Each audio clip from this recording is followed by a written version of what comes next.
Assalamu alaikum.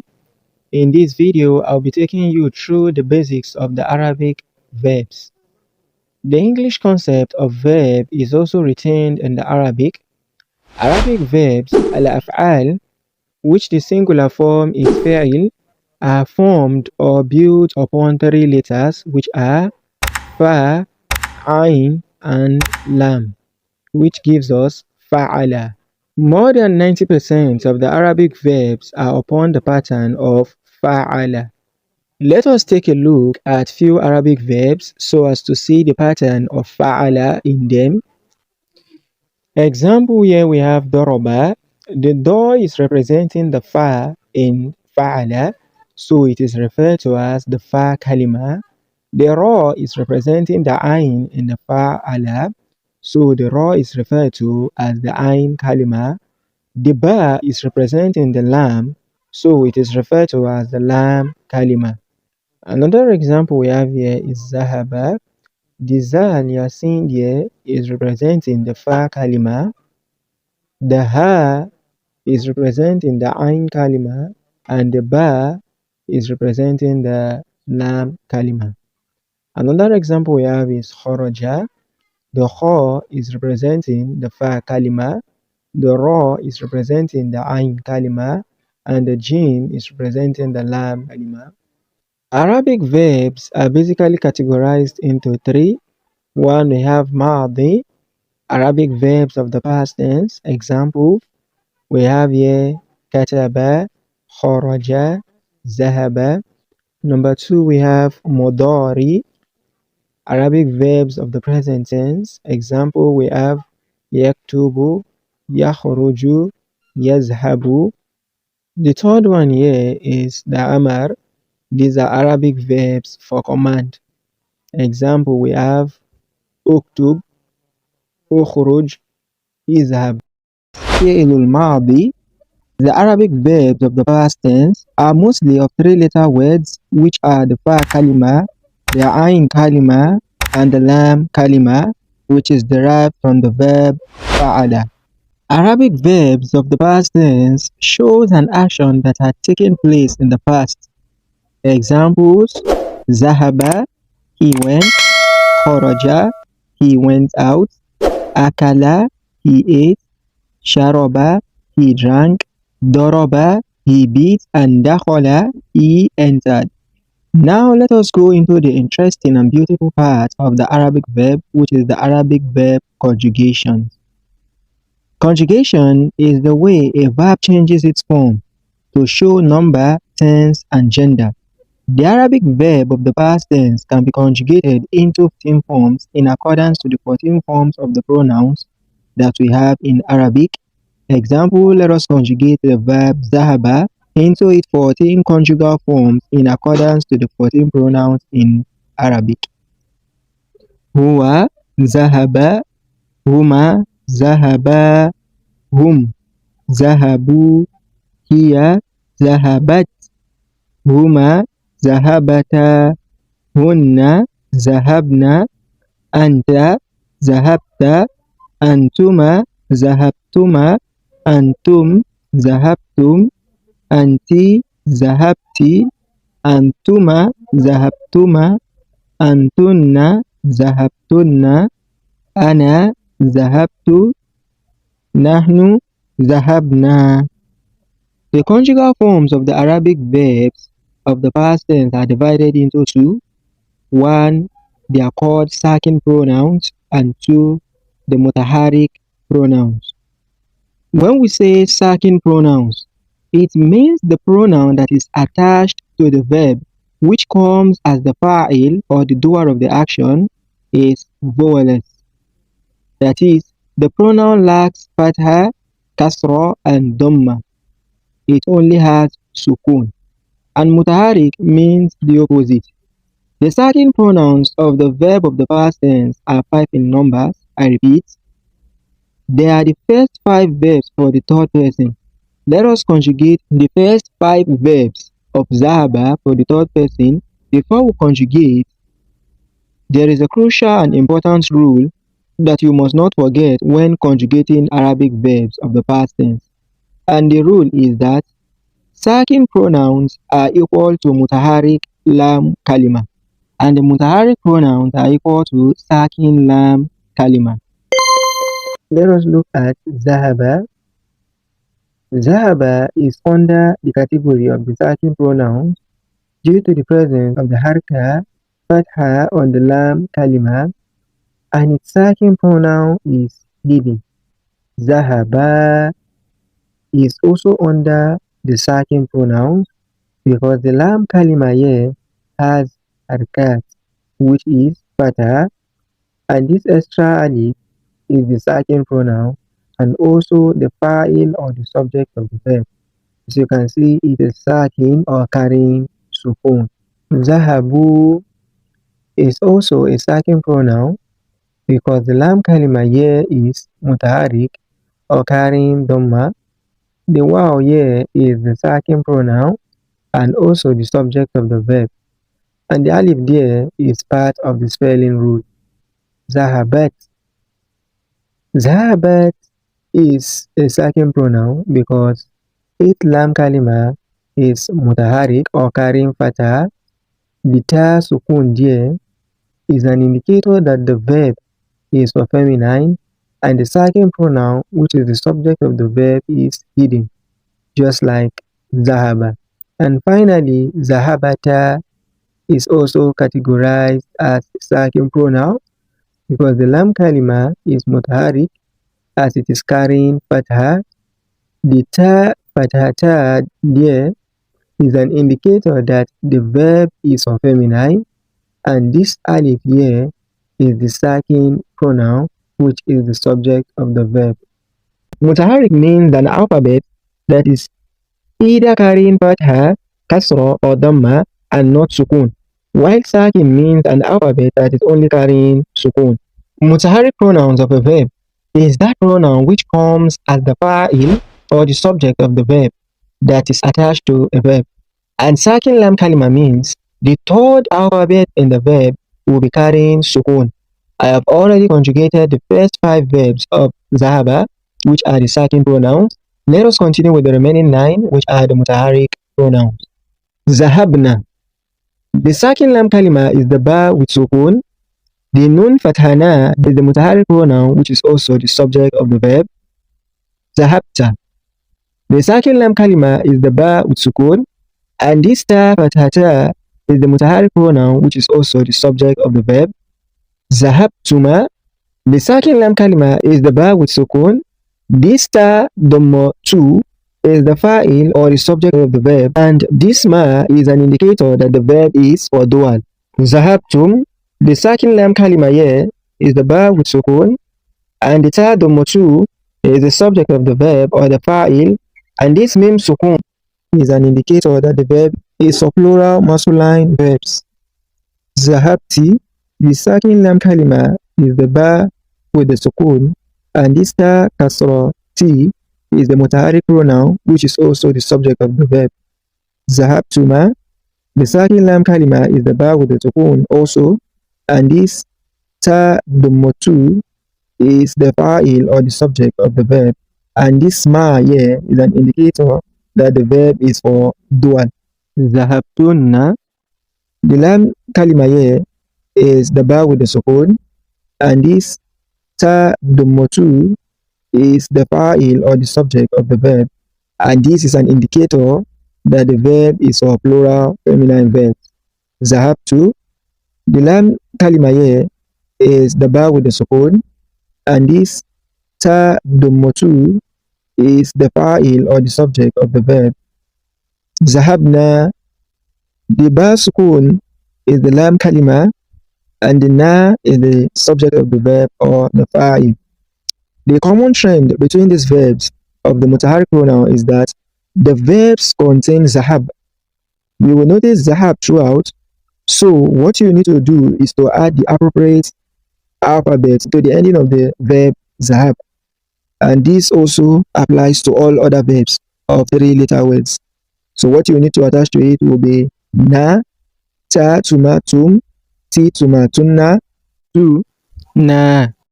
The Arabic verbs of the present tense, fi'l al-mudari, are action words which are used to describe a current event and can also be used to indicate a future event. If you are a bit confused about some of the things we are mentioning here, I recommend you check my previous videos on verbs. Arabic verbs of the present tense can easily be recognized when these four letters yaun, ta'un, amza, and nun comes in front of verbs of the past tense, fi'l madi. These four letter words are referred to as the signs of the present tense or alamatul mudari. So when we attach any of these four alphabets in front of Arabic verbs of the past tense, which are mostly three-letter words, it changes them from being verbs of the past tense to verb of the present tense. Now let us look at the simple process of converting verbs of the past tense to present tense. Example, here we have zahaba. Zahaba is a verb of the past tense, which means he went. If we want to change it to the present tense, this is what we do.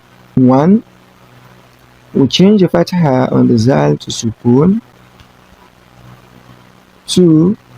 We change the fatha on the ba to dhamma.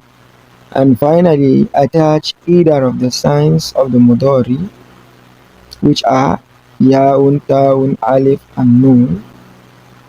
We attach either of the signs to it, and it will become something like yazhabu, tazhabu, azhabu, and naz'abu. If you are deriving benefit from this video, like this video and leave your comments in the section below. Now let us bring out the 14 conjugal forms for yazhabu so as to get a complete understanding. We have here yazhabu, yazhabani, yazhabuna, tazhabu, tazhabani, yazhabna, tazhabu, tazhabani, tazhabuna, tazhabina, tazhabani, tazhabna, azhabu, nazhabu. Yazhabu, yazhabani, yazhabuna, tazhabu, tazhabani, yazhabna, tazhabu, tazhabani, tazhabuna, tazhabina, tazhabani, tazhabna, azhabu, nazhabu. Now this should not scare you. I know it seems a little bit overwhelming looking at the patterns of these verbs, but I promise if you stick with me to the end of this video, I'm going to show you a simple pattern which you can use in conjugating 14 forms of the Arabic verbs of the present tense. By close observation of these conjugal forms, you will see that the ya, which is an alama of mudari or sign of mudari, is used in the beginning of the third person Arabic conjugal verbs, except for just tazhabu and tazhabani of the third person feminine Arabic conjugal verbs. The alama ta is used for the second person, and amza and nun or alif and nun are used for the first person Arabic conjugal verbs. The truth about conjugation of verbs is that it is very simple or easy to construct only if you keep practicing. At least try to conjugate 2 verbs every day. Now you should take note that the pattern of conjugation differs slightly across some categories of verbs, but this pattern of conjugation is the basic form that every beginner should know. Stick to this channel so as not to miss out on any lesson. Now let me show you the way which I use in memorizing this conjugation pattern for yazhabu when I started learning Arabic. Yazhabu, يذهبان، يذهبون، تذهب، تذهبان، يذهبن، تذهب، تذهبان، تذهبون، تذهبين، تذهبان، تذهبن، أذهب، نذهب. يذهب، يذهبان، يذهبون، يذهب، تذهبان، يذهبن، تذهب، تذهبان، تذهبون، تذهبين، تذهبان، تذهبن، أذهب، نذهب. The command verbs in Arabic فعل الأمر are verbs that are used in giving command or instructions and also request.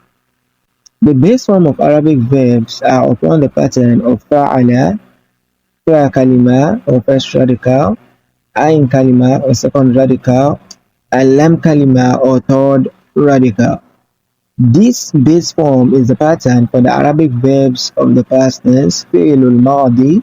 Arabic verbs of the present tense, fi'lul mudari, are formed from this base form of fa'ala with an addition of the alamatul mudari to the front of fa'ala, which gives us the pattern yaf'alu.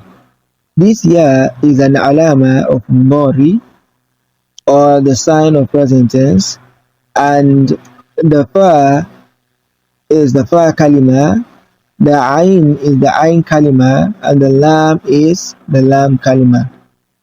Arabic verbs of command fi'lul amr are formed from the verbs of the present tense. Now, this is how to convert verbs from present tense to commands. Example, yaf'alu. Firstly, we eliminate the ya. Secondly, we change the dhamma on the lam to sukun, and we are left with this. This is impossible to pronounce because the sukun on the fa cannot be pronounced. For us to be able to pronounce this, we have to introduce this. It is called Hamzatul Wasl or Hamza of assimilation. The next thing to do is to attach an harakat, either kasra or dhamma on the Hamzatul Wasl. I repeat, we either attach kasra or dhamma to the Hamzatul Wasl so as to be able to pronounce the verb. In this case, we use kasra and it will become if'al, which means do. Why don't we use dhamma? I'm going to answer this question shortly. Let us try another example. Zahaba. Zahaba is a verb of the past tense. The present tense form is yazhabu.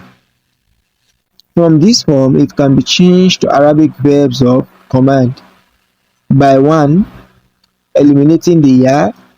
Secondly, changing the dhamma on the ba to sukun, and finally introducing hamzatul wasl with kasra, and it will become izhab. Now, for you to know which harakat to use, either kasra or dhamma, with the hamzatul wasl, we check for the answer in the ain kalima of the present tense verb. The rule is that whenever the ain kalima of a present tense verb is carrying dhamma, automatically the hamzatul wasl of the command verbs will also be carrying dhamma, and when the ain kalima is carrying fatha or kasra, the hamzatul wasl of the command verbs will be carrying kasra. Example we have here is yazhabu. The ain kalima in this verb is the ha fatha ha yeah. So when we eliminate the ya, change the dhamma on the ba to sukun, and then introduce the hamzatul wasl, the next step now is to check on the ain kalima, and the ain kalima, which is ha, is carrying fatha, so therefore the hamzatul wasl will carry kasra and will become izhab. Another example we have here is yadribu. Yadribu. The ain kalima is ra kasra ri. So the hamzatul wasl will also carry kasra and it will become idrib. idrib. Another example we have here is yaktubu. Yaktubu. Behind kalima is the Dhamma 2 and the harakat on it is the Dhamma. So the Hamzatul Wasl will carry Dhamma and will become Uktub. Now don't forget that Arabic verbs of commands are derived from Arabic verbs of present tense. So let us bring out the 14 forms of yazhabu to fully see how Arabic verbs of command are deduced. Yazhabu, yazhabani, yazhabuna. تذهب تذهبان يذهبن تذهب تذهبان تذهبون تذهبين تذهبان تذهبن أذهب نذهب. Since we are dealing with the verbs of command, and verbs of command only contains the second person pronoun or points to someone in front of you or someone you are talking to, we then have to take away this side and this side. We are left with verbs of the second person. Now let us take these verbs one at a time. Number one, here we have tazhabu. Tazhabu. Tazhabu is a singular masculine present tense verb used in talking to someone in front of you. That is, the person you are addressing or talking to must be a man or a boy. To change tazhabu, a verb of the present tense, to verb of command, firstly, we eliminate the ta. Secondly, we change the dhamma in the ba to sukun, and we will be left with this, which we cannot pronounce unless we introduce hamzatul wasl with kasra, and it will become izhab, which is a command verb that means go. If the introduction of hamzatul wasl seems like magic to you, the solution is simple. It's just to click the link in the description of this video below. Number 2, we have tazhabani. Tazhabani. Tazhabani is a dual masculine present tense verb used in addressing two men or two boys. To change this dual verb form to verb of command, firstly, we take away the ta. Secondly, we change the dhamma on the nun to sukun. Wait, there is no dhamma here for us to change to sukun. So we have no other choice but to take away the nun from this verb, and we'll be left with this. Note that whenever there is no dhamma for us to change to sukun in the last alphabet, we must take away or eliminate the nun except for one. Stay with me to the end so as to see that special one. Now we introduce the hamzatul wasl with kasra, and it will become izhaba. Izhaba. Two of you go. Tazhabuna. Tazhabuna. Tazhabuna is a plural masculine verb of the present tense which can be changed to Arabic verbs of command by removing the ta and the nun, and we will be left with this. Now we then introduce hamzatul wasl with kasra, and it will become izhabu. 4, we have here tazhabina. Tazhabina is a singular feminine present tense verb for addressing a girl or a woman. We change this into verbs of command by removing the ta and the nun, and then including hamzatul wasl with kasra, and it will become izhabi. Go for the feminine. Tazhabani. This dual feminine verb form is also the same with the dual masculine verb of the present tense, that is, both for male and female that are 2 in number are addressed with the same verb. Converting this verb here to verb of command and to become izhaba. This process is same with the number 2. Tazhabna. Tazhabna. In this tazhabna, which is a plural feminine of the present tense, we only remove the ta and introduce the hamzatul wasl with kasra without removing the nun at the end, and it will become izhabna. Verbs are said to be transitive when they have a direct object that receives the action of the verb. Example, Muhammad ate the food. In this sentence, the word ate is the action word, Muhammad is the subject or the one that carries out the action of eating, and the food is the object or the receiver of the action. Transitive verbs always answers the question what or whom. In Muhammad ate the food, if we should ask the question what did Muhammad eat, the answer would be the food, and the food will be the object of the verb. This concept of verb in English is also retained in Arabic with slight differences. Transitive verbs in Arabic are referred to as fi'ilul muta'addi. Fi'ilul muta'addi. Example, we have here Akala Muhammadun at-ta'ama. Akala Muhammadun at-ta'ama, which means Muhammad ate the food. Akala is the verb, Muhammad is the subject, which the sign for being subject in Arabic is an appearance or an indication of Dhamma or Dhammatan on the last alphabet ending. As you can see, we are having Dhammatan on the Da, which is a sign for being a subject in Arabic, and At-Ta'ama is the object, which the sign for being an object in Arabic is the Fatha or the Fathatain. The difference between the English aspect and the Arabic is that in English, Muhammad or subject came before the verb ate and then followed by the food or the object, while in Arabic, the verb came first, followed by the subject and then the object. For English, we have subject, verb, object. That is, subject followed by verb followed by the object. And for Arabic, we have verb, subject, object. That is, the verb first followed by the subject and then the object. I strongly recommend that you go through videos in the description of this video so as to understand sentences in English and Arabic and also have a firm understanding of the Arabic verbs. Intransitive verbs, on the other hand, are verbs that don't take direct objects. Example, Muhammad came early.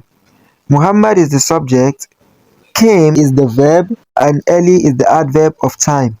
And there is no object for this verb came. Or you try asking a question using what or whom to see if it is deserving of an object or not. In Arabic, intransitive verbs are referred to as fi'ilul lazim. Example here we have Ja'a Muhammadun Mubakkiron, that is, Muhammad came early. Ja'a is the verb, Muhammad is the subject, and Mubakkiron is the adverb. So the verb doesn't have an object. Don't forget that in Arabic, subject and object comes after the verb.